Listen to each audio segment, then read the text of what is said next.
A Europa está em risco, é isso que garante Antony Blinken, representante dos Estados Unidos, acerca do acordo que vai ser firmado entre Rússia e Irã. Será que de fato, pessoal, o Irã está mesmo armando os russos? Até o Zelensky já falou em possíveis retaliações, bem como os americanos. Mas o Irã, indo na contramão, alega que está negociando uma proposta de paz, ou pelo menos um acordo similar ao que foi feito ali em 2015 entre Irã e Estados Unidos, e garante que a resposta contra Israel ainda vai vir, explicando não exatamente como que vai ser, mas falando em inteligência nas suas ações. A gente tem também, pessoal, notícias relevantes sobre os Estados Unidos falando sobre a guerra Rússia e Ucrânia e dando a entender que vai negociar junto com o Reino Unido a autorização para usar armas em profundidade no território russo, enquanto a Rússia faz os maiores exercícios militares, pelo menos desde o final da Guerra Fria, na região do Índico-Pacífico, alegando que os Estados Unidos está aumentando o teor da Guerra Fria local. Isso tudo no mesmo dia em que a gente tem um grande ataque de drones que foi feito contra a Rússia, inclusive atacando Moscou, uma área de uma série de aeroportos fechados e até mesmo mortes de civis na Rússia, e a Rússia prometendo resposta contra essas ações. A gente tem, galera, para finalizar também, notícias importantes sobre um drone russo que caiu no território da Letônia, país báltico, ex-membro da União Soviética e membro da OTAN. Será que, de fato, pessoal, o Shahed 136 vai despertar o artigo 5º da Constituição da OTAN? Falar um pouquinho também sobre o Kim Jong-un, que anuncia, no dia do aniversário do país, uma nova doutrina nuclear e uma expansão, assim, de maneira gigantesca do seu arsenal de guerra, e Israel, que admite que, de fato, matou uma cidadã norte-americana. Os Estados Unidos consideram como inaceitável essa ação israelense. Quais vão ser as possíveis consequências? Se vocês querem ter um pouco mais sobre esses assuntos, e muito mais também sobre geografia, geopolítica, atualidades, política, polêmicas, enfim, tudo para você se manter sempre bem atualizado, já se inscreve no canal, deixa seu like, compartilha esse vídeo, que eu, professor Ricardo, conto muito com a sua ajuda. Belezinha? Para quem não me segue no Instagram, @prof_Ricardo Marcílio, e recado rapidinho aí da nossa parceira do canal. A bota Thunderbell é muito versátil, feita para uso urbano, tático, trilhas e até mesmo com EPI, pois possui CA. Possui um sistema anti-perfuro feito de material balístico que protege seus pés de pregos, vidros e outros objetos perfurantes. A sua palmilha garante maciez e conforto similar a um tênis, mas tem muita resistência na sua construção, com solado colado e costurado que resiste até 300 graus. O couro no book é fácil de limpar e a bota é muito ventilada, garantindo extremo conforto. É 100% nacional e vem com 180 dias de garantia contra defeitos de fabricação. Então clica no link que está na descrição e usa o cupom para um desconto especial para garantir já a sua bota Thunderbell. Bom, pessoal, então bora lá pro vídeo, ó. Como eu falei para vocês na introdução, isso foi primeiro divulgado por mídias aqui ocidentais, como por exemplo a Bloomberg, a Reuters e tal, e agora é confirmado pela agência TASS de notícia, que é uma agência russa. Rússia e Irã estão prestes a anunciar mais um acordo bilateral, inclusive tem um recente, foi fechado entre os dois países, de cooperação militar.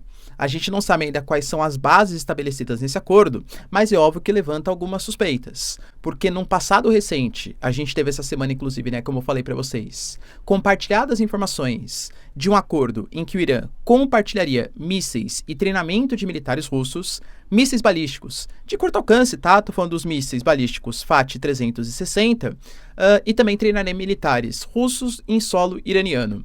A questão é, beleza, essa é a partida, dos iranianos, inclusive com compartilhamento também do Shahed 136, os chamados drones kamikazes. Mas um acordo sempre é feito com as duas partes agindo, né? Se essa é a partida iraniana, qual é a contrapartida russa?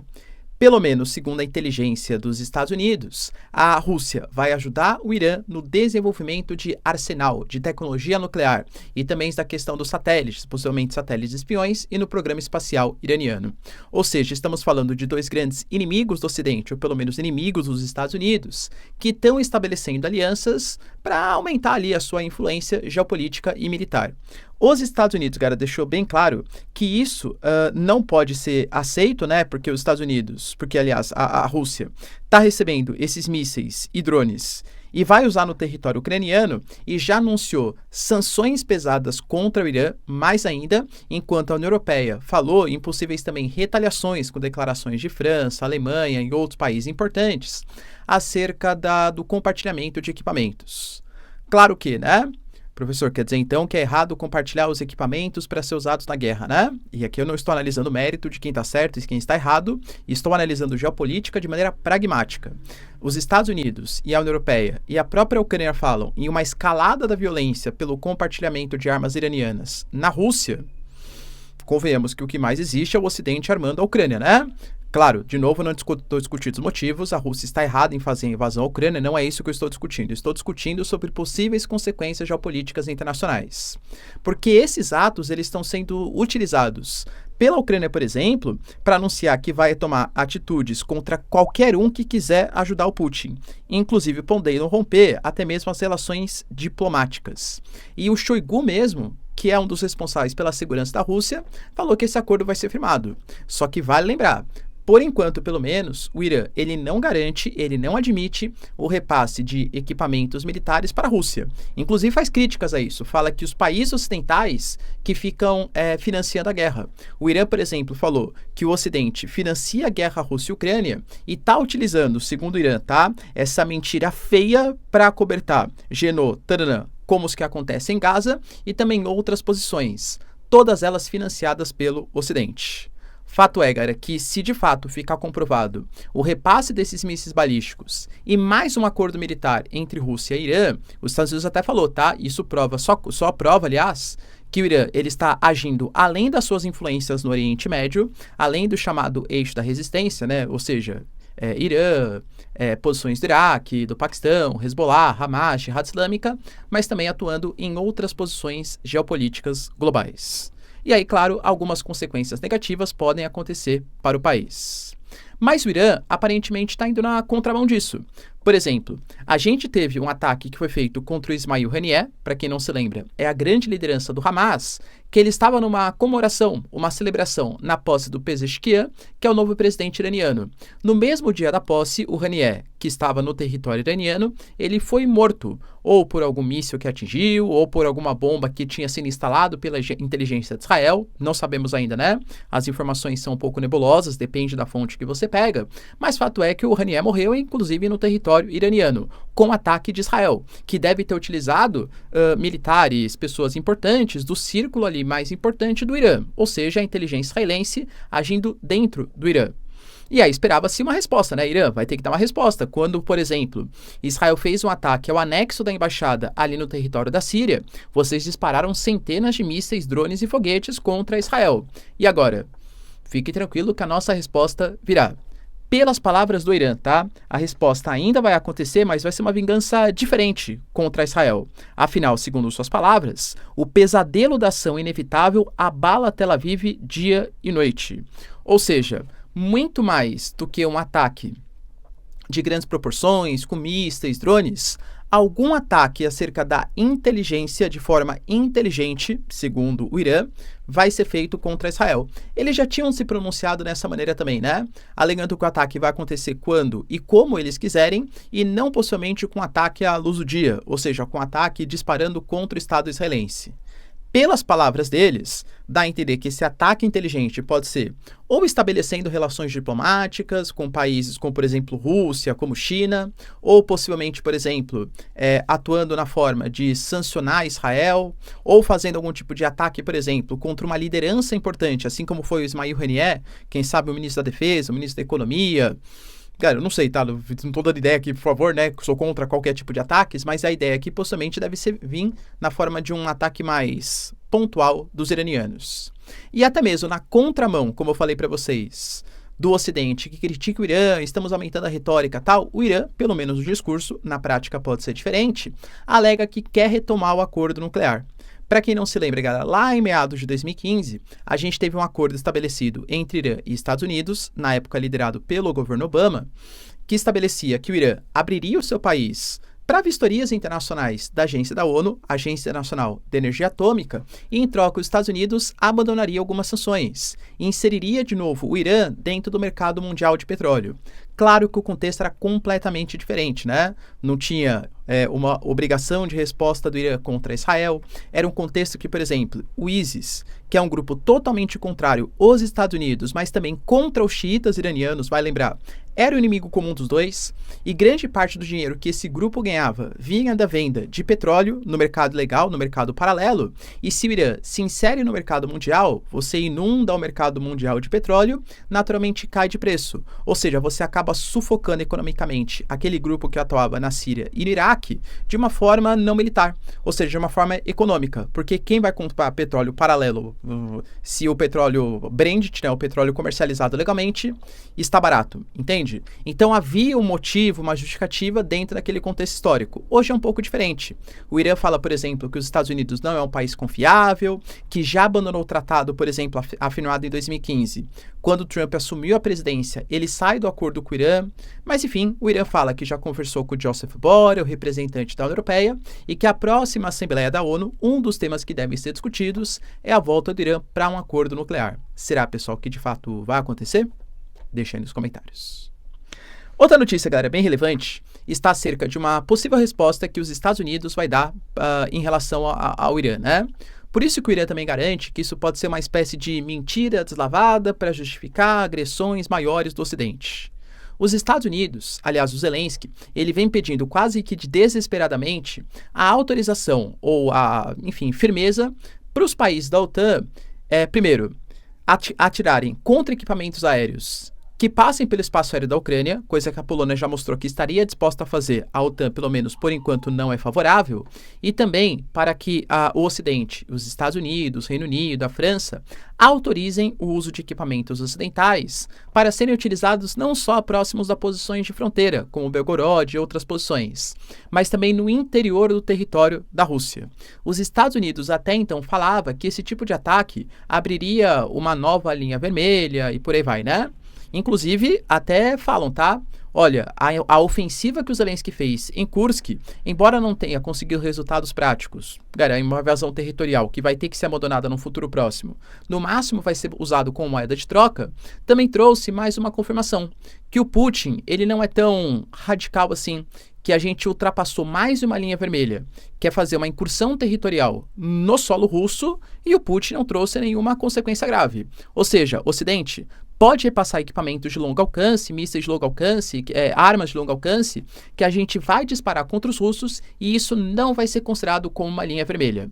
O Antony Blinken, que está passando por Londres, depois vai lá em direção à Ucrânia de novo e depois volta para se reunir com Keir Starmer, que é o primeiro-ministro do Reino Unido, anunciou, galera, que uma reunião vai acontecer para discutir esse repasse de armas. Ou seja, eu sempre falo, né? É um passinho a mais que está sendo dado em direção a um conflito direto. A utilização de armas de longo alcance, mísseis, é uma coisa que muda o patamar do conflito. Assim como os Estados Unidos também alega que a cessão de mísseis iranianos muda o patamar do conflito. Enquanto isso, a Rússia alega que não só na guerra Rússia e Ucrânia, mas também na região do Índico-Pacífico, as ambições americanas estão cada vez maiores, com a instalação de bases militares em Guam, na Coreia do Sul, em direção, por exemplo, às próprias Filipinas, que tem uma parceria super importante com Mário Ferdinand Jr., entende? Então existem, segundo a Rússia, pretensões dos americanos de expandir a sua OTAN asiática, até mesmo a aliança AUKUS, Austrália, Estados Unidos, o Reino Unido, uma aliança militar marítima, para vistoriar as atividades chinesas, fazem parte desse contexto. Por isso, a Rússia anunciou que vai começar o maior exercício militar desde o final da Guerra Fria. Estamos falando de um exercício militar naval que vai contar não só com a presença da Rússia, mas também com a presença da China. Os Estados Unidos já falaram que vão ficar de olho para fazer vistorias sobre como vão ser esses exercícios militares. Lembrando que a região do Índico-Pacífico, principalmente ali próximo do Mar da China Meridional, é a região mais movimentada em capitais do mundo. Estamos falando de uma região que tem 1/5 da pesca internacional, de que tem reservas gigantescas de combustíveis fósseis e que passa quase 1/3 de todo o comércio que acontece no mundo. Ou seja, além da guerra Rússia-Ucrânia, aparentemente a Ásia-Pacífico também vai ser uma nova área de procuração, vamos colocar assim, uma guerra de procuração entre Rússia e Estados Unidos. Só curiosidade, falando em exercícios militares, vai acontecer agora no Brasil a chamada Operação Formosa, que é a maior operação militar que acontece no centro-oeste brasileiro. Essa operação ela existe desde 1988, promovida pelo Exército Brasileiro, e vai contar com a presença de uma série de países, não só de militares brasileiros. Dessa vez, pela primeira vez na história, até com uma espécie de comemoração dos 50 anos das relações diplomáticas entre Estados Unidos e China, militares chineses realizarão treinamento no Brasil. E aí, galera, você apoia? Será que o nosso exército agora está cedendo os nossos territórios, forças armadas, para as forças chinesas? Para, né, pessoal? Muito mais compartilhamento de inteligência e tal. E vamos colocar assim, vai. Mostra que o Brasil está querendo estabelecer intercâmbio, inclusive militar, com uma série de nações. Porque, lembrando, não é só a China, realiza exercícios também com os Estados Unidos e com uma série de outros países, não só do Oriente, mas também do Ocidente. A gente teve também, pessoal, um ataque, na verdade, vários ataques que foram feitos da Ucrânia em direção à Rússia, pegando em uma série de territórios. A gente fala de 144 drones que foram disparados ali, que foram lançados contra o território russo. Assim, não é uma coisa tão nova, convenhamos, né? Mas geralmente fica próxima ali da região de Briansk, de Belgorod, região de Kursk, ou seja, as áreas mais próximas da fronteira. Dessa vez, a gente fala dos 144 drones, uma série em posições mais próximas da fronteira, mais 20 drones em direção a Moscou, inclusive fazendo um fechamento do espaço aéreo do país, fechando aeroportos da Rússia, e um dos drones, embora ele tenha sido interceptado, ele causou a morte de uma moça, de uma mulher, inclusive atingindo, né, deixando vários civis mortos, e feridos, e uma civil morta. Segundo a Maria Zakharova, isso só quer dizer que a Ucrânia está desesperada, porque segundo a Maria Zakharova, que é uma das responsáveis pelas relações exteriores, isso só mostra como a Ucrânia está perdendo posições importantes em Donetsk. A Rússia anunciou, por exemplo, mais conquistas de vilarejos, cidades, na posição ali de Donbass, regiãozinha de Donetsk, e a Ucrânia precisa dar algum tipo de resposta. Segundo a Maria Zakharova, o que a Ucrânia quer fazer é fazer algum tipo de ataque contra civis, já que são terror, segundo a Rússia, claro, tá? E aí, por consequência, a Rússia vai ter que responder. E aí, quando a Rússia responder, algum tipo de ataque vai ter que ser feito contra a Rússia, que vai responder e vai escalando a violência, quase fazendo uma obrigação do Ocidente lutar ou participar da guerra. Ou seja, o Zelensky estaria querendo que a Rússia ataque civis, que ataque posições estratégicas, para forçar o Ocidente a participar ainda mais ativamente do conflito. Você concorda com essa análise, pessoal? O Zelensky colocaria em risco a vida da sua população ou da sua infraestrutura em troca de uma ajuda maior do Ocidente? Deixa aí nos comentários. A gente teve também um drone russo que aparentemente seria utilizado contra o solo ucraniano.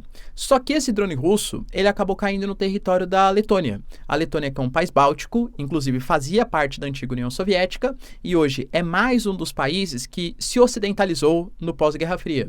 Faz parte da União Europeia, faz parte da OTAN, e inclusive tem enormes rivalidades aí com os russos. Segundo a Letônia, tá? Era um equipamento que continha ogivas, explosivos, um Shahed, exatamente, né, o mesmo ali dos iranianos, embora o Irã fale que não compartilha arma com os russos, né, mas mais um Shahed 136 foi visto e não trouxe grandes problemas, embora tivesse sim explosivos, porque a Letônia conseguiu dar conta antes que causasse maiores problemas. Mas significa, mais uma vez, porque isso já vem acontecendo de maneira repetida, uma violação do espaço aéreo. A gente também teve violação do espaço aéreo, ou pelo menos reclamações por parte da Romênia e várias vezes por parte da Polônia. E aí fica a dúvida, né, professor? Todos esses países, Romênia, Polônia, Letônia, ou todos os países bálticos, fazem parte da OTAN. Eu sei que você fala aqui pra gente que a OTAN ela tem um artigo na sua Constituição, que é o artigo 5º, que garante que qualquer ataque, ou mesmo um drone, que seja utilizado contra algum país da OTAN, pode ter a convocação desse artigo, e aí todos os países que fazem parte da aliança devem formar uma aliança conjunta para responder ao ataque que aquele país sofreu. Ou seja, linguagem popular, você pode jogar o super trunfo, que é convocar ali os Estados Unidos. Estados Unidos me ajuda que a Rússia ou algum país me atacou. A Letônia, ela pode fazer uso desse artigo nesse momento? Cara, pelas próprias palavras da Letônia, não, né? Não. Por quê? Porque não foi um ataque deliberado, não foi um ataque proposital. A Letônia fala que foi, entre aspas, sem querer. Claro que, com constantes violações do espaço aéreo, seja da Romênia, da Bulgária, aliás, da Romênia, da Letônia, da Polônia, isso pode fazer com que algum tipo de resposta diplomática, tá? Não resposta militar, mas resposta diplomática seja feita à Rússia. Porque, convenhamos, pode ser que a Rússia também esteja fazendo com uma espécie de provocação.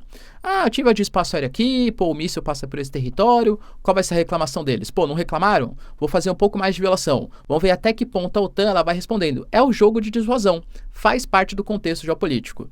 De novo, estou especulando, não há informações sobre isso, tá? Mas muito possivelmente, se a violação do espaço aéreo ou as violações continuarem, respostas mais agressivas, diplomáticas, mais agressivas, devem ser dadas aí contra os russos. A gente teve também, pessoal, sendo comemorado no dia 9 de setembro, os 76 anos da formação da Coreia do Norte. Os 76 anos da criação do Estado coreano ou da República Popular da Coreia. Depois do movimento ali de separação, né, tudo tal. O que acontece, galera? O Kim Jong-un, ele fez ali algumas declarações. Dentre essas declarações importantes de reforço do nacionalismo, a Coreia do Norte estabelecendo relações com a China, com a Rússia, acordos militares, tudo tal, mas garantiu que nesse momento é um momento de perigo para os norte-coreanos.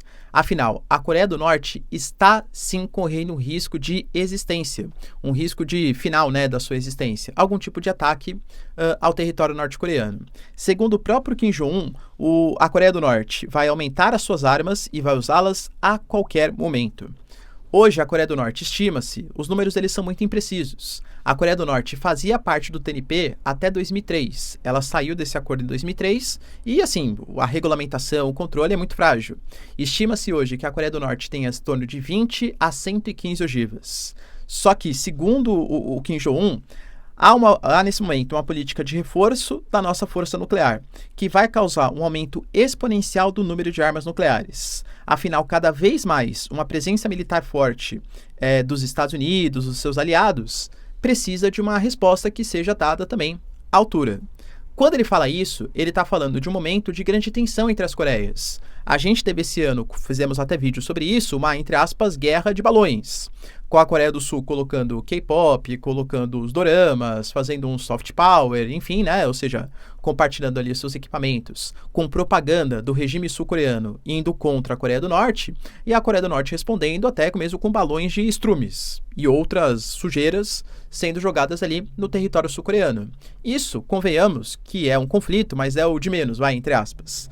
A gente teve, por exemplo, a parceria entre Coreia do Norte e Rússia com o desenvolvimento de satélites espiões, com a Coreia do Norte garantindo que já conseguiu tirar fotos de espaços sensíveis, não só da Coreia do Sul, mas também dos Estados Unidos. A gente teve, por exemplo, um acordo firmado entre Coreia do Sul, Japão e Estados Unidos, que garantia uma aliança ali que foi feito em Camp David, convocado pelo governo Biden para estabelecimento de relações militares fortes. E lembrando que Japão e Coreia do Sul têm grandes rivalidades, mas se unem contra o regime norte-coreano. A gente tem, por exemplo, parte do regime sul-coreano admitindo que está mais do que na hora de produzir as suas próprias armas nucleares. Os americanos não querem. Até por isso, parceria militar estabelecida, com compartilhamento, por exemplo, de submarino de propulsão nuclear estacionado periodicamente no porto de Busan.